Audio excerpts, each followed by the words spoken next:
Mwiriwe neza nshuti bakunzi ba Ishya News TV, reka turebere hamwe amakuru ari kuvuga mu Rwanda ndetse no hanze yarwo. Reka tuhere mu Rwanda ahari inkuru ivuga yuko Guverinoma y'u Rwanda yasabye abafite imodoka bwite kugabanya ingendo zitari ngombwa no gutekereza gukoresha bisi nyuma y'izamuka rikomeye ry'igiciro cya lisansi. Urwego rura rwatangaje ko kuva ku itariki ya 17 Mata 2026 litiro ya lisansi yavuye ku mafaranga 2,303 igera ku mafaranga 2,938, hiyongereyeho amafaranga 635. Mu gihe lisansi yazamutse, igiciro cya mazutu cyagumye ku mafaranga 2,205 kuri litiro, bituma ibiciro by'ingendo rusange bidahinduka. Umunyamabanga wa leta muri Minisiteri y'Ibikorwa Remezo Uwihanganye Jean Dodier yavuze ko irizamuka ryatewe n'intambara iri mu burasirazuba bwa hagati ahakomoka ibikomoka kuri peteroli byinshi biza mu Rwanda. Yavuze kandi ko ibiciro by'ibicuruzwa bitagomba kuzamuka cyane kuko mazutu ikoreshwa mu bwikorezi bwabyo itahindutse. Reka dukomeze kuri iyi nkuru ivuga ko Minisitiri w'Ubucuruzi n'Inganda Sebahizi Prudence yavuze ko hakomeje gushyirwaho ingamba zo gukemura imbogamizi zibangamiye iterambere ry'ibyanya by'inganda zirimo ibikorwa remezo bidahagije. Mu kiganiro yagiranye n'abasenateri bagize komisiyo y'ubukungu kuri wa gatanu, Minisitiri Sebahizi yavuze ko hakomeje gushishikariza abashoramari by'umwihariko abanyarwanda gushora imari mu nganda kugira ngo inganda zirusheho kwiyongera. Reka dukomeze kuri inkuru ivuga kandi ko raporo y'ikigo cy'igihugu cy'ibarurishamibare igaragaza ko mu mwaka wa 2025 gatanya 4,479 arizo zanditswe mu irangamimerere mu Rwanda, mu gihe gatanya 2,629 muri zo zemejwe n'inkiko muri uwo mwaka wa 2025. Izindi gatanya zemeje mu myaka yabanje uhereye mu mwaka wa 2023. Umujyi wa Kigali niwo ufite umubare munini wa gatanya, mu gihe intara y'Amajyaruguru ariyo ifite umubare muto. 41.2% ya gatanya zemejwe n'inkiko ari abari bataramarana imyaka 10 bashyingiranywe. Reka kandi dukomereze kuri inkuru ivuga ko umuyobozi w'akarere ka Rubavu Murindwa Prosper yavuze ko hari abaturage bamwe bashutswe mu mutwe wa FDLR bagurisha amasambu yabo ngo bayitere inkunga bibwira ko izafata u Rwanda vuba, ariko birangira bakenye. Yabitangaje kuwa kane ubwo yakiraga abanyarwanda batahutse bava muri Repubulika ya Demokarasi ya Kongo bari bafashwe bugwate na FDLR. Abatahutse n'abana 180, abagabo 18 n'abagore 105 binjiye mu Rwanda banyuze ku mupaka wa Rokoronike hagati ya Rubavu na Goma. Meya w'Umurindwa yasabye kwirinda ibihuha bya FDLR no gufatanya n'abandi kubaka igihugu. Bamwe mu batahutse bavuga ko bari babaye mu buzima bugoye birimo intambara, inzara n'ihohoterwa, kandi bishimiye kongera kugera mu Rwanda. Reka dukomeze hanze y'u Rwanda hari inkuru ivuga ko ubutegetsi bwa Repubulika ya Demokarasi ya Kongo bwashimangiye ko mu biganiro bigamije amahoro arambye muri iki gihugu izatoranya abo igomba kuganira nabo n'abo kureka amadini n'amatorero y'abanyapolitike. Bikomeje kwingingira Perezida Felix Tshisekedi ko atangiza ibiganiro bidaheza bihuje abanyekongo bo mu byiciro byose kugira ngo bashakire hamwe umuti w'ibibazo bimaze imyaka myinshi byugarije iki gihugu. Abashumba muri Kiliziya Gatolika no mu itorero Anglikane bagaragaje ko niba leta ya Kongo ishaka amahoro igomba kwemera n'abahagarariye imitwe yitwaje intwaro bakitabira ibiganiro, ariko yateye utwatsi ibyo gitekerezo. Mu rwego mpuzamahanga, Perezida wa Angola Lourenço mu gihe yayoboraga umuryango wa Afurika yunze ubumwe yasabye Tshisekedi ko mu banyekongo yaganira nabo hadakwiye kuburamo abahagarariye ihuriro rya AFC 23, ariko ntabyumva. Kuva ku itariki ya 16 Mata 2026, umuvugizi wa guverinoma ya Kongo Patrick Muyaya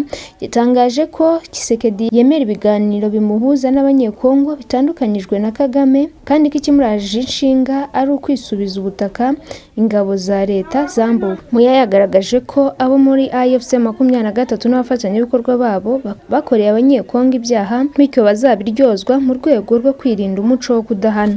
Bikamabwe ni inkuru ivuga ko kuva mu Kuboza 2025 mu Burundi hinjiye amakamyo menshi yikoreye intwaro z'ubwoko butandukanye, bikekwa ko iki gihugu gishobora kuba kiri kwitegura intambara Karundura. Ubwo izi ntwaro zatangiraga kwinjira muri iki gihugu, byavugwaga ko ari izifashishwa mu ntambara iki gihugu kiri kugiramo uruhare mu ntara ya Kivu y'Amajyepfo mu burasirazuba bwa Repubulika ya Demokarasi ya Kongo, nk'uko byatangajwe n'impirimbanyi z'uburenganzira bw'ikiremwamuntu Pacifique. Izi ntwaro zituruka ku cyambu cya Mombasa muri Kenya zikajya muri Tanzania zigakomereza mu Burundi. Kuva mu ntangiriro z'iki cyumweru, urugendo rw'aya makamyo ari gukora rwateye urujijo rukomeye kuko bica amarenga ko intego ihari atari ukuzikoresha mu ntambara yo mu burasirazuba bwa Repubulika Iharanira Demokarasi ya Kongo gusa. Pacifique uyobora umuryango wa Fokode yatangaje ko tariki ya 10 Mata 2026 amakamyo 23 yikoreye intwaro yinjiye mu Burundi, yemeza ko abasirikare ba Kenya bayaherekeje bayageza ku mupaka wa Tanzania, abatanzania nabo bayageza ku mupaka wa Kobero. Avuga ko aya makamyo agera i Kobero mu Burundi, abasirikare b'Abarundi bakayaherekeza bayazanye mu kigo cya gisirikare cya Mukoni kandi ko etigeze apakururwa. Amakuru yamenyekanye yemeza ko ayo makamyo aparitse muri Kinazi guhera ku itariki ya 16 Mata, mu gihe abashoferi bayo bategereje ko abasirikare ba Tanzania bayambutsa bakageza ku cyambu cya Tanga, gusa ho azakomeza nyuma yaho ntaramenyekana. Muri iki gihe hari andi makuru avuga ko leta y'u Burundi iri kwegeranya abanyarwanda barwanya leta y'u Rwanda baba i Burayi kugira ngo bahuze imbaraga bazafashe kurutera mu gihe kiri imbere bagahindura ubutegetsi bwarwo. Aya makuru avuga ko ambasaderi w'u Burundi mu Bubiligi Terence Ntahiraja ari we wahawe inshingano yo kwegeranya abanyarwanda barimo abiyita impunzi za politiki. Kandi dukomereze kuri inkuru ivuga ko leta ya Tanzania yataye muri yombi abanyakenya 9 bakekwaho gucuruza abantu. Abantu bakoraga mu bwato bw'uburobyi bwitwa FVC bwafatiwe mu gace ka Kiriwa kuwa 30 Werurwe 2026. Amakuru avuga ko abo bwato bwari burimo abantu bo mu bihugu bitandukanye barimo abagore 10, umwana umwe n'abagabo 50. Imiryango y'abafunzwe yasabye leta ya Kenya gutabara, ivuga ko hashize hafi ukwezi bataraburanishwa.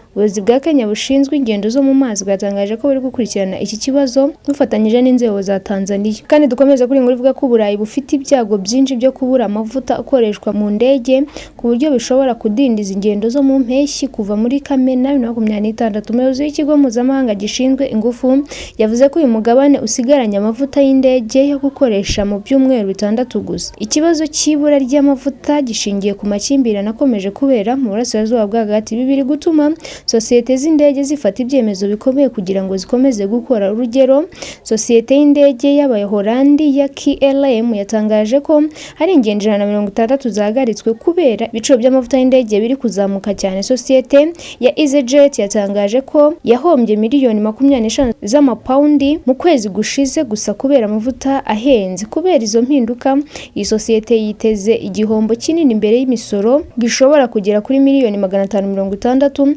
z'amapaundi mu mezi 6 kugeza muri Werurwe. Bitewe n'ibibazo, agaciro n'imigabane ya EasyJet kagabanyutseho 9%. Abagenzi basabwe kwitegura izamuka ry'ibiciro, amafaranga yiyongereye acibwa abagenzi ku itike kugira ngo hagaruzwe ikiguzi cy'amavuta no kuba ingendo zimwe na zimwe zahagarikwa. Reka kandi dukomereze kuri iyi nkuru ivuga ko umushumba wangirikani ku isi Salah Mulali yatangaje ko yifatanyije na Papa wa 14 mu rugamba rwo guharanira amahoro ku isi. Yavuze ko ateganya kugira uruzinduko i Rome aho azagirana ibiganiro na Papa ndetse baganasangira isengesho ryo gusabira isi. Salah yavuze ko abakristo bakwiye kwifatanya n'abababaye, gufasha impunzi no kugaragaza urukundo abari mu makuba. Yahamagariye abangirikani bo muri United Kingdom no ku isi yose kwamagana intambara n'akarengane no gukomeza guharanira ubwiyunge n'amahoro. Reka dusoze kuri iyi nkuru ivuga ko Perezida wa Cuba Miguel Diaz-Canel yatangaje ko igihugu cye kidashaka kujya mu ntambara za Leta Zunze Ubumwe za Amerika, ariko